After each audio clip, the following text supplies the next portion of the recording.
Egypt has been hit by a wave of strikes and protests. Thousands of people are angry over working conditions and low pay.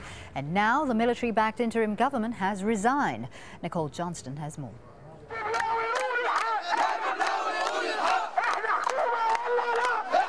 Egypt's interim government has had a tough time lately. Workers are on the street calling for higher salaries, better conditions and demanding the government to fix the economy. We're on the verge of starving. Our salaries aren't enough. We don't have high demands. We just want enough money to survive. Strikes have been widespread. It includes bus drivers and garbage collectors. Doctors, pharmacists and police officers have also joined in. And in the northern city of Mahalla, up to 20,000 workers at state-owned textile factories started a sit-in over 2 weeks ago. But they're now back at work.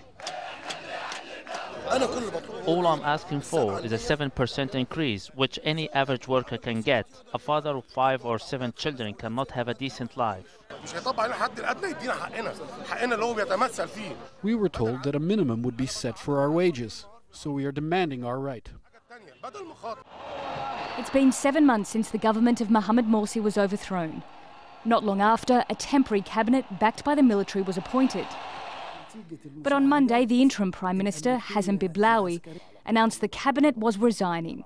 He didn't explain why, but said right now running Egypt is a challenge. During the last 6 or 7 months, the cabinet took on a heavy responsibility, and it has carried it out with a high sense of duty, and in general achieved success. But as with any other social project, it can only be as successful as human ability can achieve.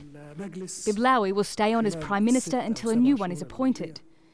The big question, though, is what is this man up to? General Abdel Fattah al-Sisi was the Defence Minister.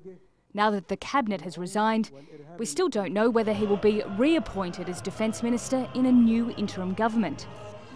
Sisi is head of the military and many expect he'll run for president. If he does, he must first resign as minister and leader of Egypt's armed forces. As for the strikes, it's too early to tell whether the government's resignation will be enough to end them. And a new cabinet will only have a few months to try and do a better job before Egyptians go to the polls once again to vote in parliamentary elections. Nicole Johnston, Al Jazeera. Al Jazeera.